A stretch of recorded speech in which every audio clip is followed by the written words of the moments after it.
Right, go live. Here we go.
Boom! Happy Friday. How's everyone doing?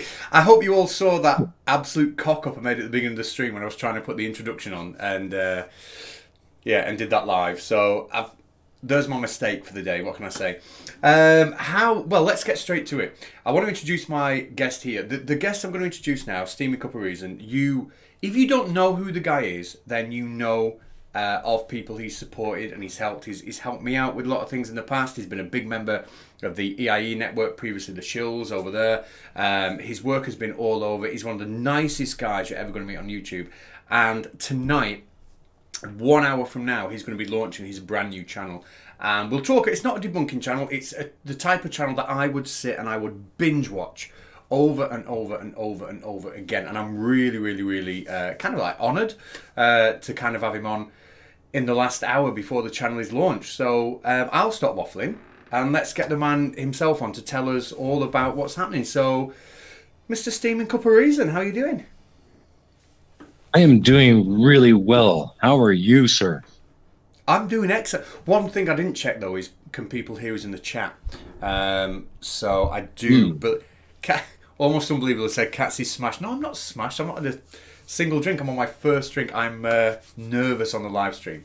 So Steaming Cup of Reason. We've spoken. I think going back, we first met on the Shills. Would that be true? Is that the first time we spoke? That's right. Yep, that's right. About a year. Sorry, go on. Yeah, so it was about a year ago. Yeah, you were a guest on the Shills, and that's where we first met. And one of the reasons I think I took to you, one of the reasons I think that I've got a lot of time for you, well, I've got a lot of time for everybody, but specifically for yourself, is we obviously share a profession. We have a little podcast that we've been recording together by teachers, for teachers. And, we both have sort of like the same passion, the same drive for education. Would you say that was true? That's right. Absolutely. I couldn't agree 100%. And I think... like the channel that we're going to show some clips of tonight, the channel that's going to be launched, to me kind of capitulates, or I don't know if that's the right word. It kind of represents. Is that the right word? Yeah. Maybe I need to be a bit more educated myself. It kind of it represents everything I think education should be. It's interesting. It's engaging. It makes... We're going to talk about duct tape later on. How can anybody make duct tape entertaining and fascinating? But you managed to do it. Listen, I'm waffling on. Do you want to tell us what your channel is, where it come from? Okay. Well, basically, the Pain of Progress, that the name of the show itself, it has a very specific connotation. Humanity throughout history has made consistent progress moving forward as it's developed from tribal hunter-gatherer peoples to full-on societies and to the modern world. But along the way, there have been many struggles. There have been many setbacks. There have been wars and times of great despair. There have been rulers that have ruled with an iron fist.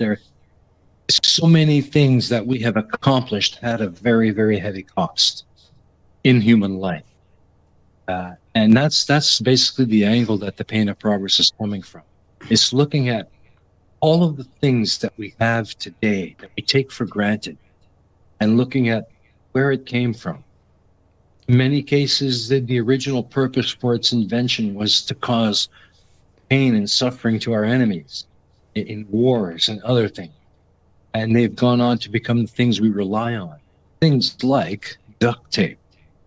There is a price that was paid for us to have that convenience today. And that's what the show is all about. We started out by looking at the technologies over the first two series, where we look at different technologies that we take for granted today and how they came to be during times of war and for very, very different purposes. And then we moved on to look at people and events of our past that shaped the world that we live in. And we just recently finished Series 4, which looked at the major civilizations that we have seen rise and fall to where we are today. And Series 5 will obviously... Sorry, you dropped out there a bit. I thought you'd finished. Carry on, mate. No, I just finished, so. So if anyone's listening at home, we're struggling with a little bit of a lag behind the scenes. Anyone who watches any of my live streams knows that my internet is about as useless as a chocolate fire guard. So that might happen every now and then, just due to the lag. But the type of content you're talking about, we've got a show over here in the UK, and I've got a feeling it's an American show, and we've taken it and put a British narrator over it. We have the show How It's Made, and how do they do that? Uh-huh. And have you heard of those? Yes, I have. As a matter of fact, I used to watch those when I was younger. Those have been around for quite a while. Well, I used to be fascinated about how they're made. Sorry, mate, go on. I've always been fascinated about how things are made and how things come about. Yeah, I know the shows well.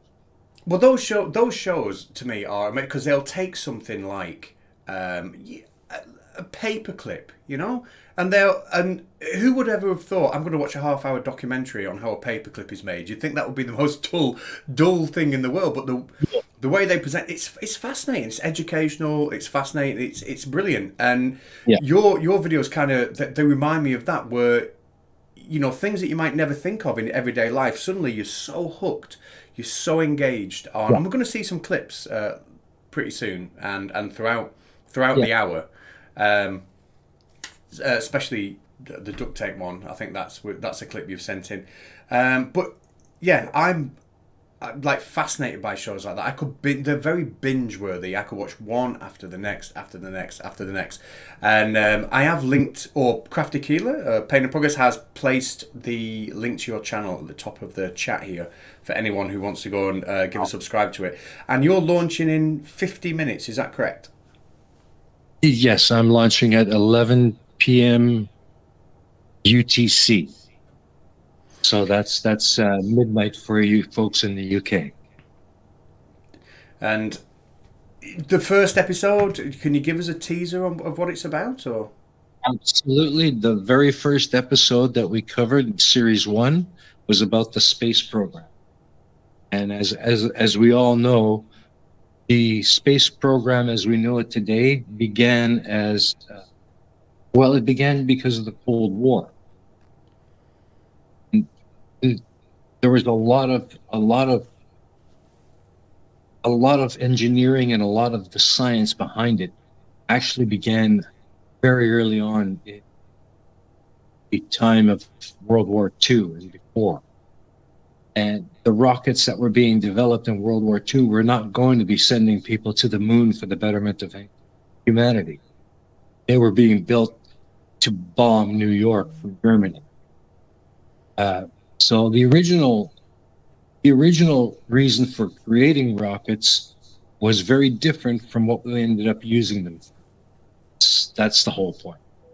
So we look at how rocketry and how that began as a weapon of war and was later changed and modified and adjusted and has become the space program and our furtherment of humanity in our quest to move into space.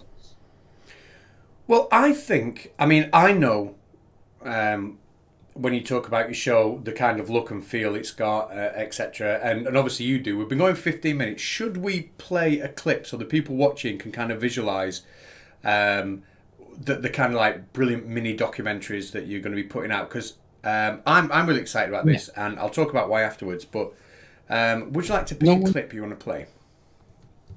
Well, actually, I sent them to you in kind of an order, so I thought it would be fun to start off with just a 2-minute bit from the duct tape episode to give you an idea of how obscure some of the topics are. Okay. So why don't we do that one? Let's do that. So if you've ever wondered about duct tape and ever thought you're going to get hooked on a mini science history documentary about duct tape, here we go.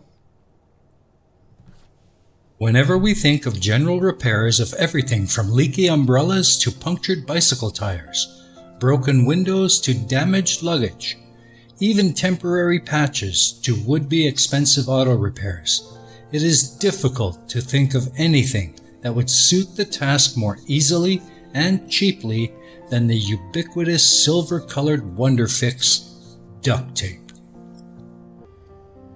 But most of us have probably never given a thought to how duct tape came to be and how its invention was for a very different purpose on the battlefields of World War II. The idea for what became duct tape came from Vesta Stout, an ordnance factory worker and mother of 2 Navy sailors who worried that problems with ammunition box seals would cost soldiers precious time in battle. She wrote to President Franklin D. Roosevelt in 1943 with the idea to seal the boxes with a fabric tape which she had tested at her factory. The letter was forwarded to the War Production Board, who in turn put Johnson & Johnson on the job. And a team headed by Revelites Johnny Denoy and Johnson & Johnson's Bill Gross developed the new adhesive tape designed to be ripped by hand, not cut with scissors. This tape resisted water and was used as sealing tape that could be used to keep moisture out of ammunition cases.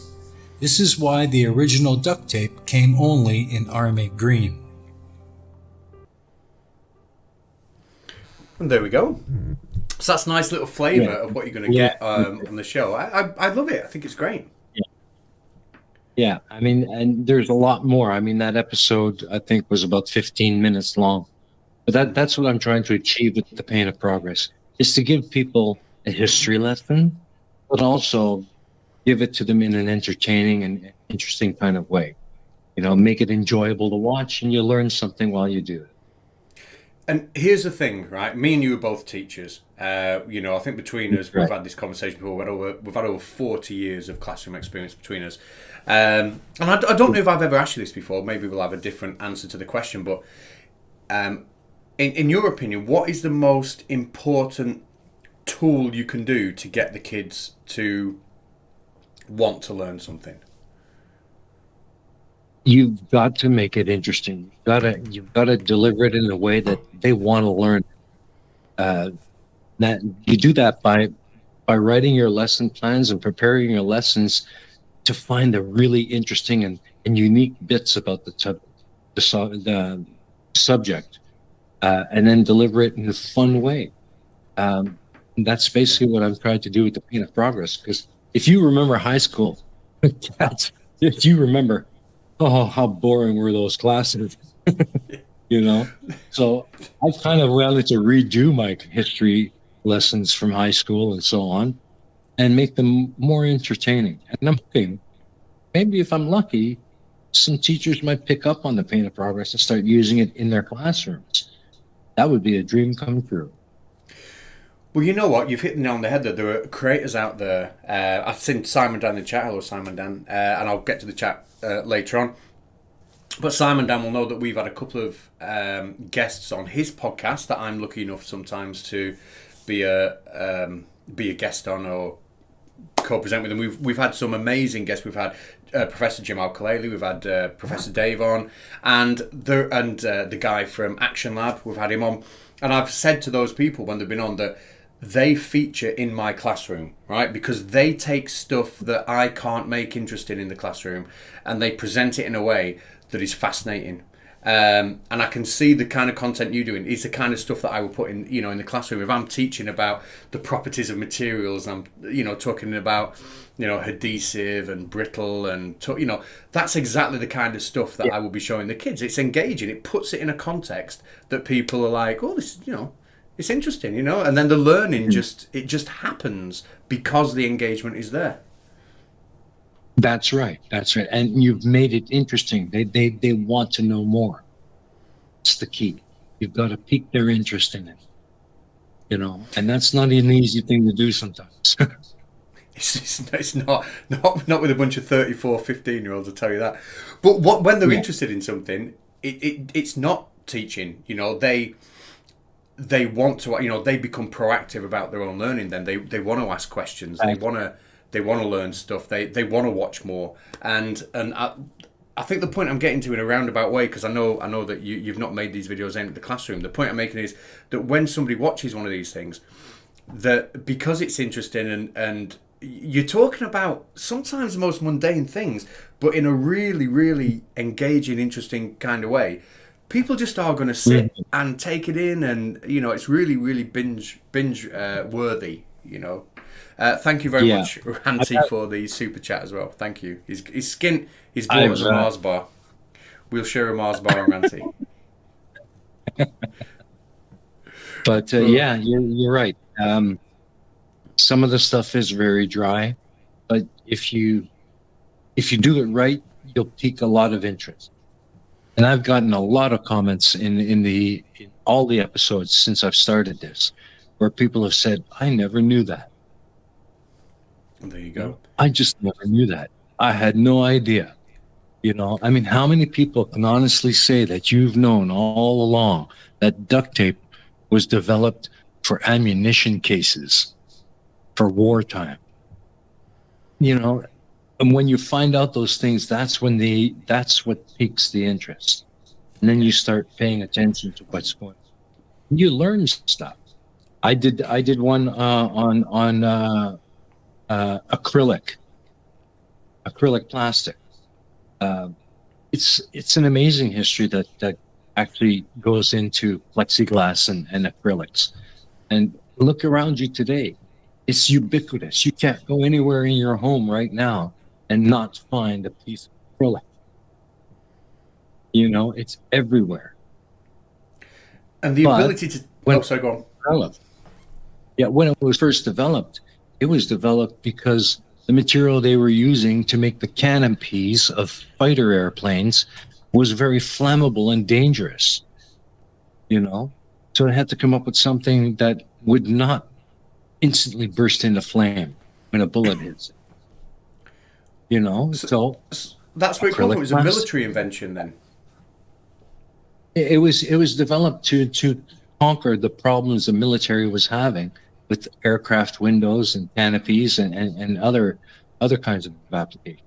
And it later became the chief material of implants for the eye, retina replacements, because basically pilots were getting their eyes full of glass from battle, and they have to have their retinas replaced.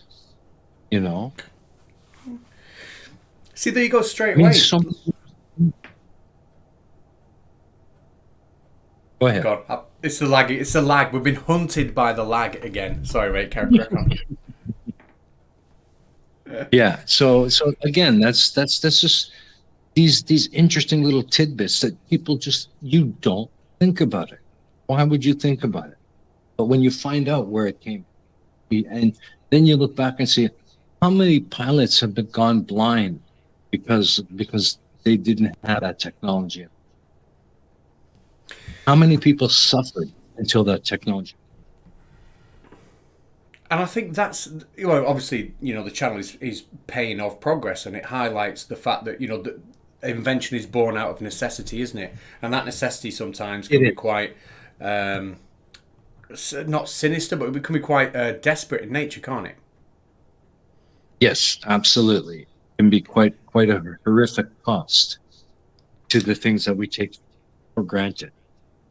I mean, Absolutely. a lot of people are under the mistaken impression that computers were designed as office tools, as personal tools. That's wrong. Computers were born before 1900s, and the first true computer, Turing complete, was designed to do firing table calculation for the artillery.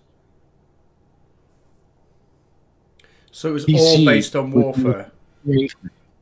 It was all based on making it possible to defeat our enemies in times of war, to improve the accuracy of our field weapons, and then after the war was over, it was modified and adapted and has become what we take for granted every day, the personal computer. Wow. And, I just want to say, first of all, thank you to Random Menace very much, who says, and a Milky Way. He wants to buy us a Milky Way as well. And greetings from Slovakia. So thank you very much, Random Menace. But, Thank you. I think I've probably said this a few times over tonight, but the reason that I really want to help out with this channel launch is because it's the type of stuff I watch. Anyone who's out there that watches like Brightside, who likes his kind of stuff, or the programs we talked about before, how it's made, or how do they do that? They're just so binge worthy. They're so engaging, and they, I can find myself watching 2-3 hours worth, and learning so much about stuff that I never even would have thought to Google before. It's to me, it's it's in a community where we often deal with people who just talk absolute nonsense, right? In a community where we often deal with people who just deny science, it's such a refreshing and I think important thing, So I'm really up for it. And the link is pinned to the top of the chat for anybody. Wonderful. Yeah, and the next clip actually demonstrates another situation of something so mundane and so day to day, but it has huge impacts during World War II, and that was the development of synthetic rubber. Should we play the clip? Yeah, sure. Let's do that. Here we go. Can I play the clip? Oh yes.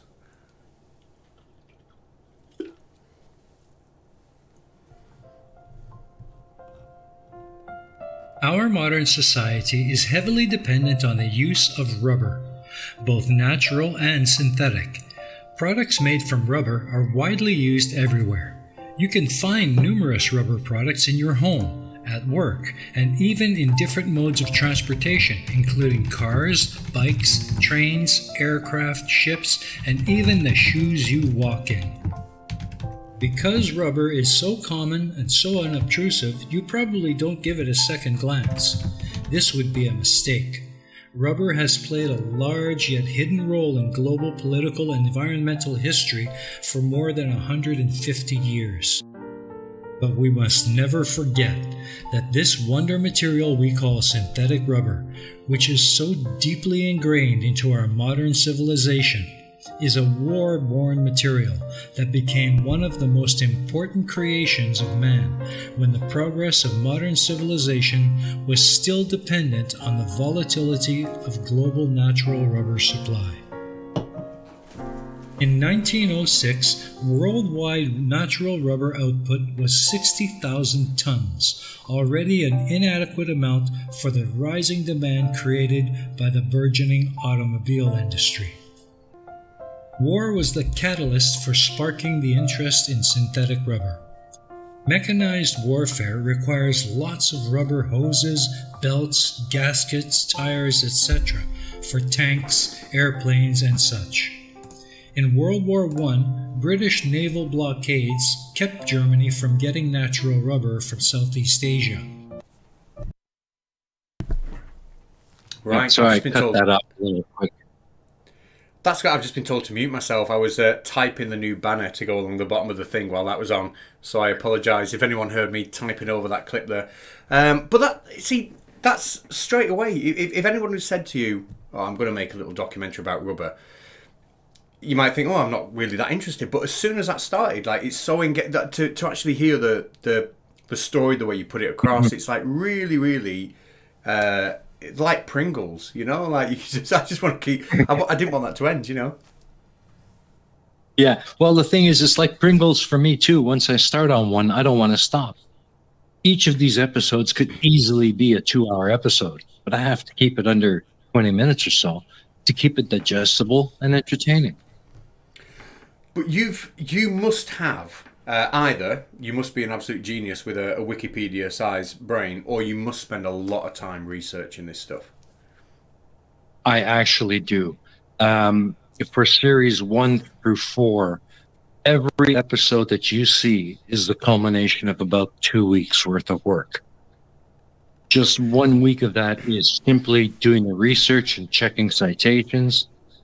Then that's followed by a week of script writing, recording, and then video production, and finding all of the video resources.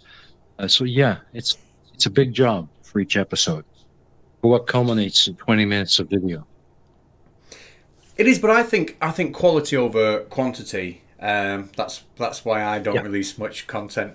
I'm just no. I think quality over quantity. And what you've got there, you know, you're gonna have a channel where when because it's so Moorish, when one of your video pops up in the algorithm, bang, people are gonna want to watch it because it, you know. The quality is really, really high. People know what they're gonna get, and I appreciate the amount of time it must take. But surely, you know, it's you must be happy with the end product. Yeah. Oh, I am very much so. I mean, it stems from the same as teachers. We spend hours upon hours upon hours of developing our lessons and writing our lesson plans. But when the class goes well and the students are engaging, is there any more rewarding a feeling than that? Well, It's you've hit the nail on the head. You've hit the nail on the head. Like, you know, 5 minutes ago, 6 minutes ago, we were talking about making stuff engaging for kids, and you know, the best times in the classroom are when you don't feel like you're teaching, and you don't feel like you're teaching because it's the kids that really want to learn, and that's when you know you've cracked it. You've made something engaging. You've put it in a context that's really turned them on to want to know more, and suddenly they're just asking you and asking you and asking you, and it's like they're driving the lesson. And when you get that right, you know you've cracked it. You know, and unfortunately, it's easier said than done. But your videos do that, you know, and that's why we're here. And that's what I'm hoping. That's what I'm hoping is the case. I'm hoping what I present is enough to pique the interest to a point where people are willing to go ahead and learn more on their own afterwards. That to me is a success. And if people are getting that from the show, then I'm all the more pleased. That is, after all, what I'm trying to do. Entertain, but also educate. Yeah, well, definitely does that. How much would you say that you... It's the pain of progress. So you do tie in the progress we've made to the real world sort of tragedies and events that have been like the necessity for invention, if you like, if that makes sense. How much for you is that grounding important, you know, or is it just about, if you had to choose between the two, would it be just talking about the science, or is that history, that human impact, more important? That for me, it's the human impact. Science, great. We need the science, and our science has come to such great accomplishments in recent years. The world would not function without the science. But I think it's equally, if not more important, to remember the history that came with that science, that preceded that science, to help us understand how we got where we are today, and how if we don't learn from that past, we're going to make that same mistake in the future. It all comes. I know that's a tired old refrain, but it's true. If we don't learn from our past, we are doomed. But then you've got the flip side that, the wars we were talking about, the nasty times have been the catalyst for things that have improved our life sort of no end, that's the flip side of the coin. That's exactly right. And that's the whole point of the Pain of Progress. Each episode takes you through the progression. We start each episode by showing you the technology that we have today that we're so comfortable with and depend on so much. Explain a little bit about all the different impacts it has in our modern lives. And then we flip back and look at the history. Where did it start? How did it get to where we are? Who suffered along the way to get there? What was the price that was paid? And that's the whole premise of the show. So, what I want to talk about, I'm just going to cough, sorry. Excuse me. Yeah, no worries.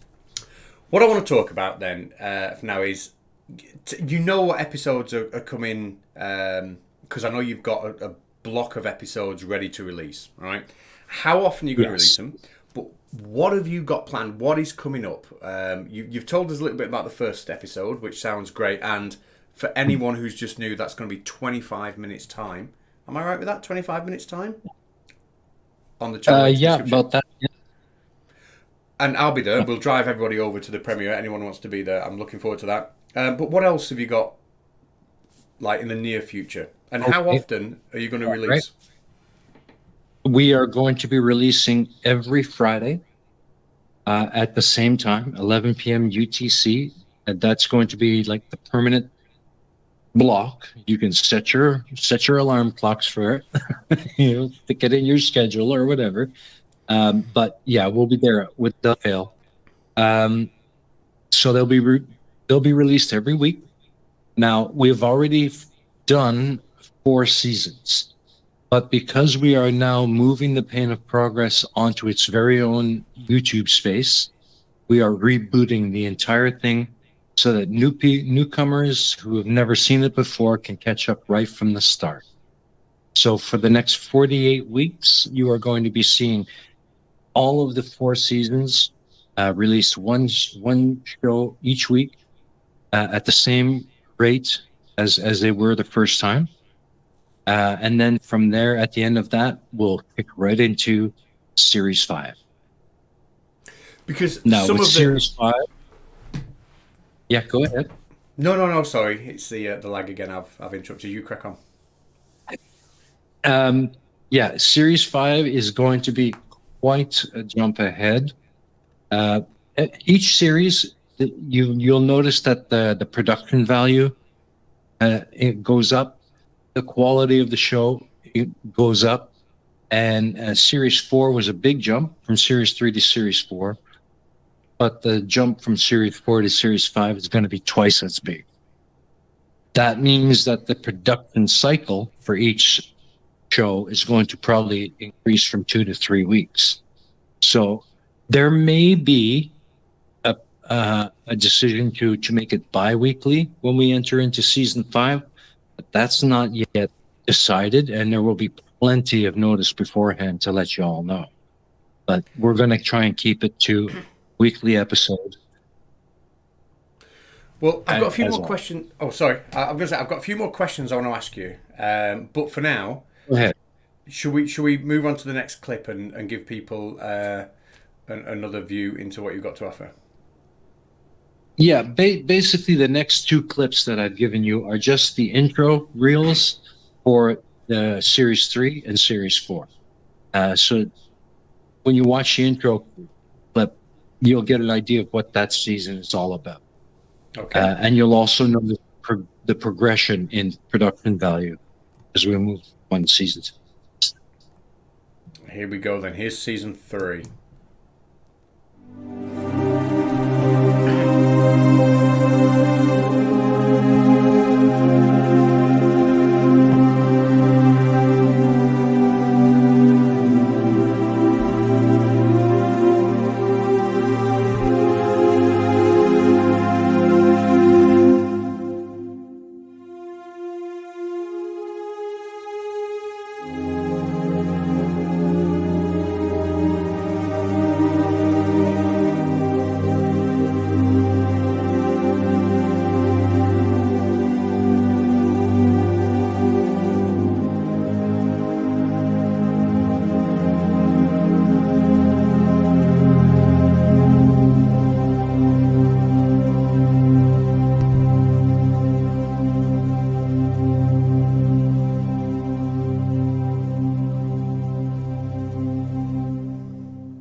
That kind of encapsulates what season 3 was about.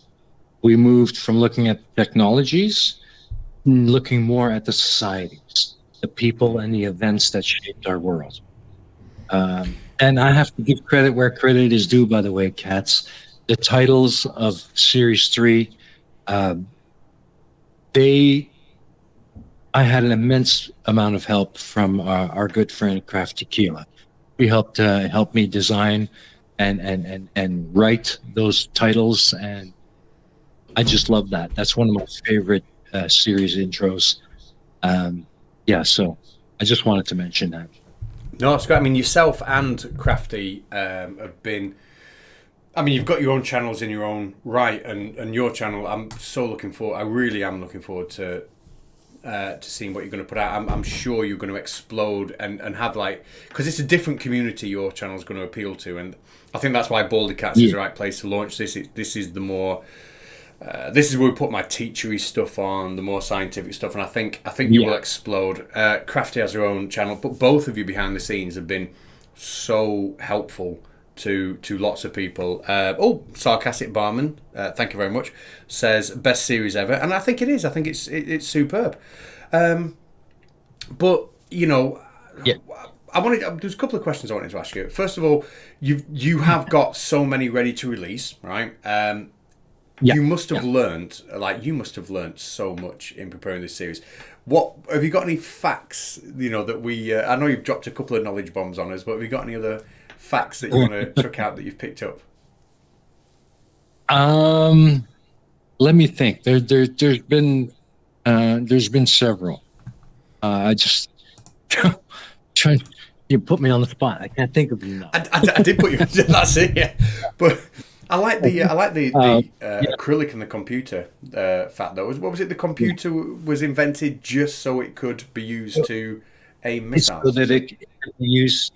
It was used to calculate firing tables, which are the tables used by the artillery and the Navy to line up their sights so that the round hits the target.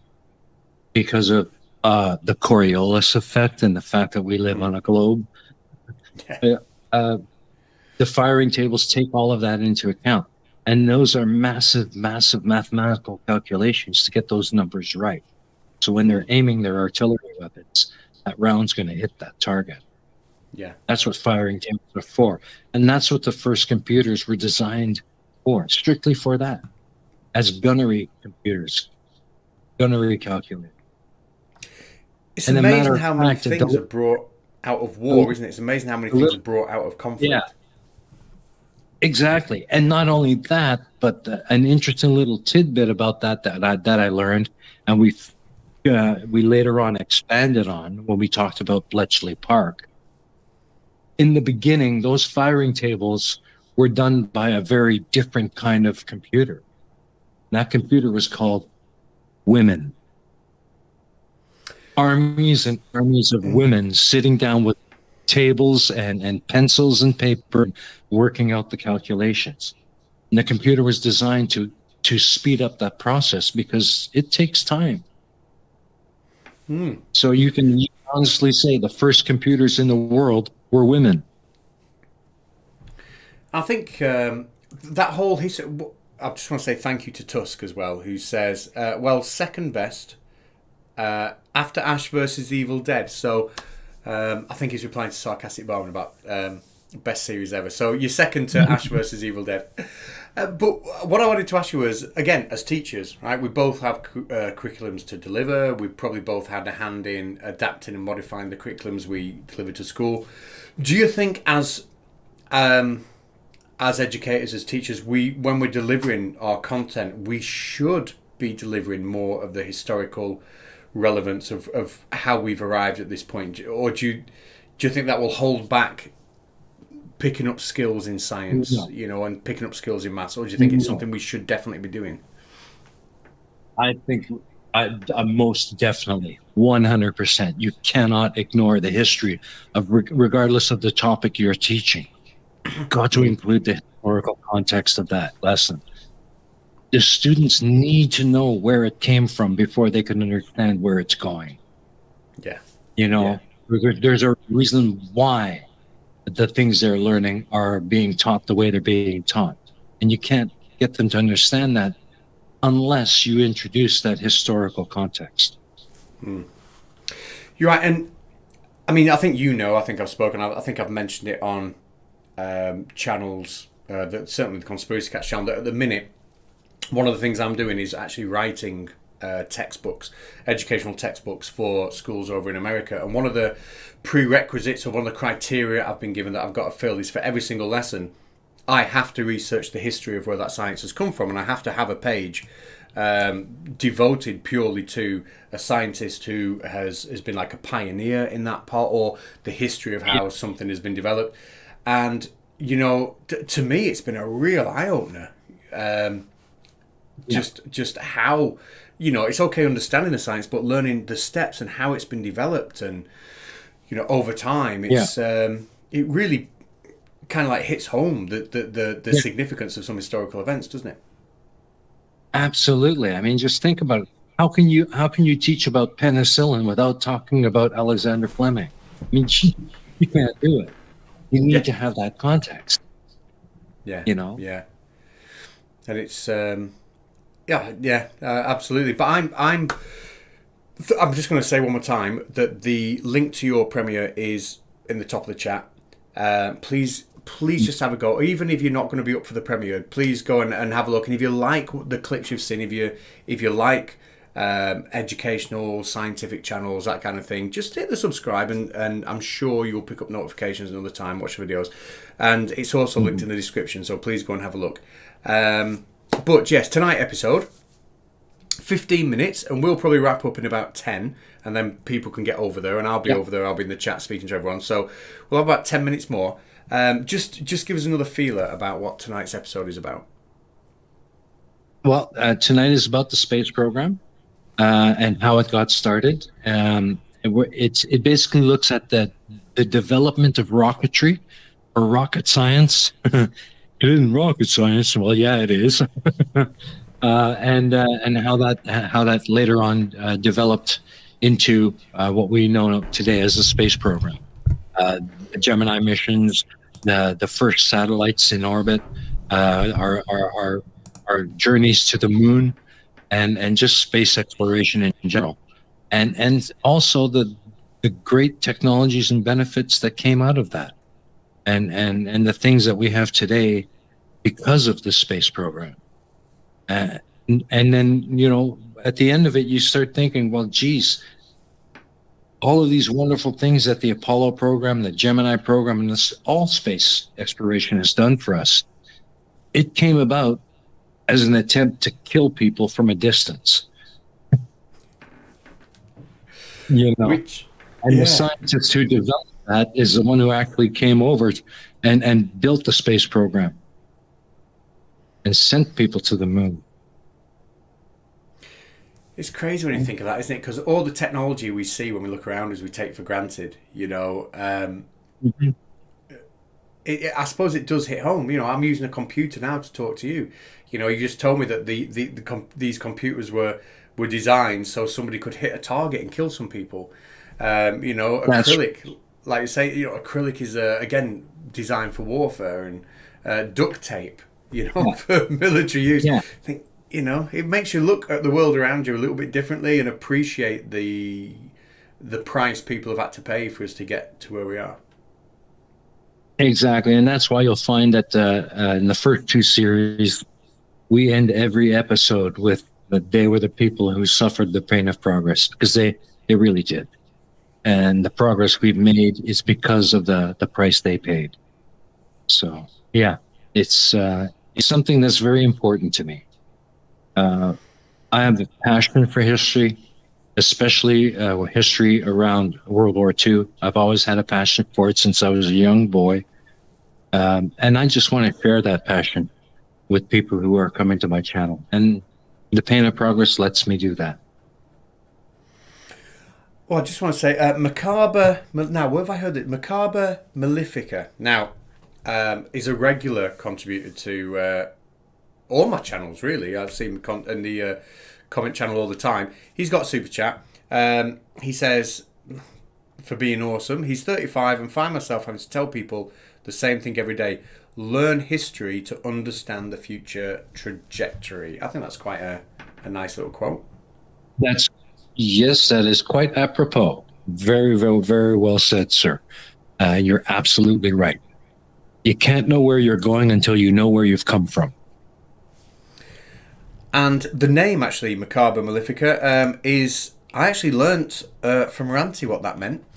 It was the name of a book, I believe. He'll film it. I'm sure he'll tag me in. It was the name of and I've just forgotten slightly. But it was the name of some sort of book. We were covering it on the Paranormal channel. But let's see if you can come back and tell us what that was. A question I have for you then. You've covered so many different topics, right? For example, the duct tape video. Really engaging. Really... it sounds crazy, like, oh, a video on duct tape, dead engaging. It was brilliant. But when that idea comes into your head, oh, I'm going to do a video on duct tape, without doing all the research, obviously, you know, you don't know that that's going to, that you can make it that engaging, you can make it that interesting. So how do you get the ideas? Do you just think that, are you of the belief that there's an engaging story behind everything and then you just find it, or? Generally there is. And you'd be quite surprised at how engaging some of those stories can be. Excuse me.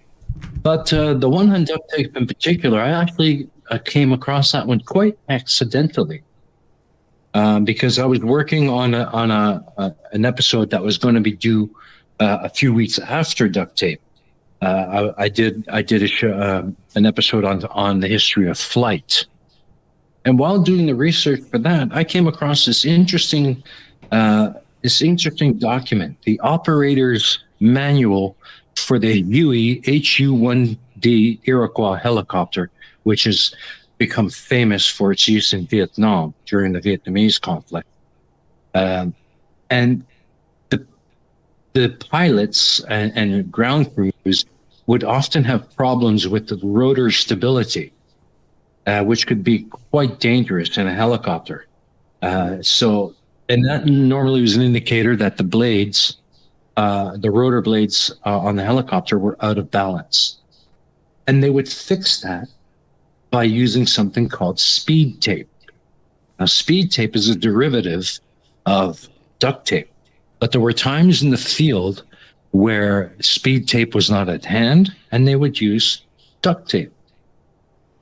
A 1.5 wrap of duct tape at the end of one of the blades, and then you add or remove until balance is achieved between the rotors, and your problem is solved. And that's when I thought, duct tape? There's a story here.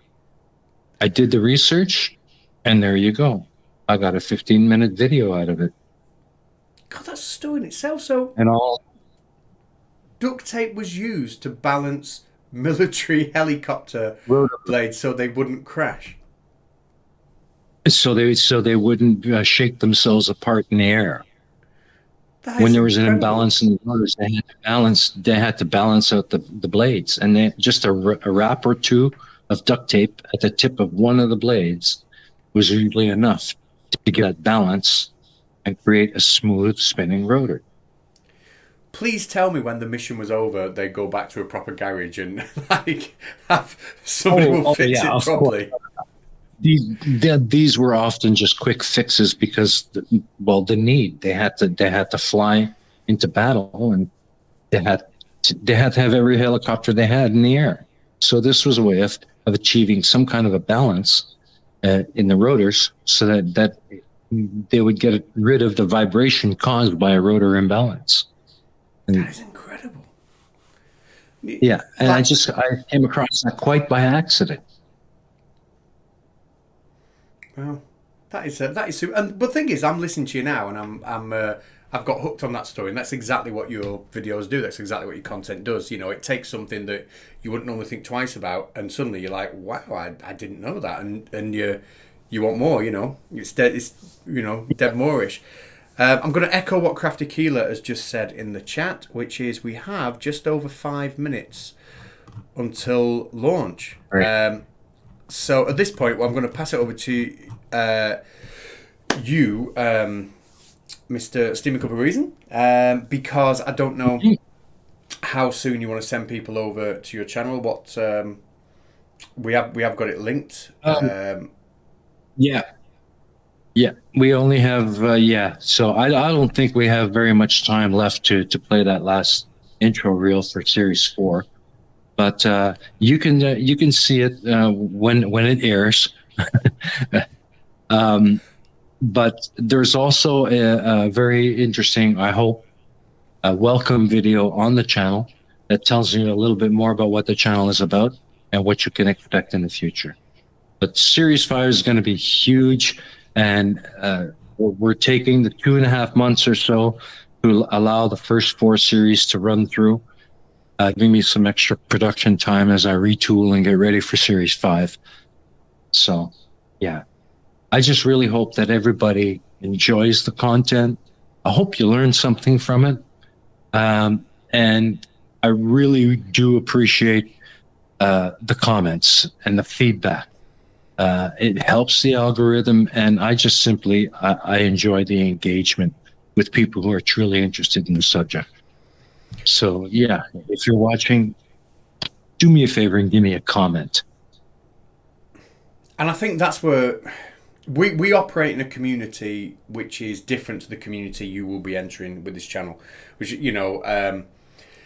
and I think that you're right that the engagement you will have with your subscribers, it will be positive, it will be productive. You're not going to get the cat fights that you get in the community we operate, with flat earthers and young earth creationists and this, that, and the other. For it's a really healthy community to be a part of. So I'm really wishing you well with it. I really, really am. We've had a couple of super chats, and I think there's a message for you there. Macabre Maleficent says, "No, I'm a cantankerous sea." Mean that it can be malefic with my words, and I used to be a bit of a edgelord and love dark humour. Okay, I think that's in reference to my question earlier on. Thank you so much. You didn't have to super chat to answer the question, but I really do appreciate that. We have Tim Tully. Hello, sir. How are you doing? I think you need a wrench because you're a very familiar name now. So he says he's just tuned in and subscribed for the duct tape story, which I know to be true. It was at the Da Nang airfield. Da Nang, have I pronounced that right? Mm-hmm. Yes, Da Nang. Yeah. Right. So we've got about 2 minutes before we're going to drive everyone over there. If anyone's got a question for Steaming Cup of Reason, if you tag at Baldycats, but you're going to have to do it now, because otherwise I'm going to ask everybody who's been interested in what Steaming Cup of Reasons had to say. I'm going to ask everyone to click on that link at the top of the chat and just watch the first episode. Hopefully I'm sure if you watch the first episode, you'll want to subscribe. But does anyone have a quick question for him?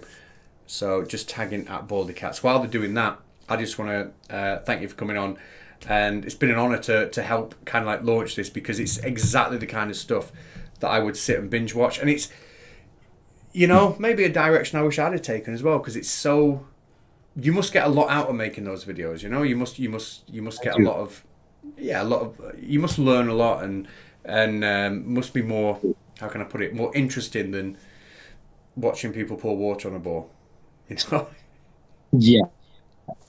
Absolutely, I enjoy it immensely. It's a passion I have that it drives me to keep doing it because of the things I learn, as well as just the joy of creating it and sharing it. Well, the quality of what you've got is really high. My light's gone out. That was my alarm to say I've got to send everyone over to your channel now. The light going out. So you've got content backed up for at least the next year, every Friday, and between now and then you're going to make more content. We'll be going for a long time, won't we? Yeah, that's right. The reboot is going to be for the next 48 weeks, new video every week, and that'll bring us up to the end of Series 4, and at that point we'll be ready to launch Series 5. Well, I'm going to finish on wishing you luck and also saying that Craven Mordick, which is the best, it makes me laugh every time I say that name. Craven Mordick says, does Steaming Cup of Reason know that Matt Powell has a giant inflatable banana in his backyard named Dr. Peel? So, Yes, I do, and I'm almost afraid to ask what he's a doctor of. good question. I do not want people to miss the beginning of your video. I'm going to end the stream now. If you like what you've seen today, you like the clips, if you know we've kind of piqued your interest in watching a proper scientific stroke history stroke humanities channel with quality content, I'm really looking forward to it. Then I will see you over in the premiere. That's where I'm going now. Seek truth, speak truth. Hello, but we're going. So nice to see you. And good luck with everything. I'm sure it's going to be a blast. But I'm going to hit end stream right now. The link to the premiere, which is happening in 30 seconds time, is in the top of the chat. Goodbye.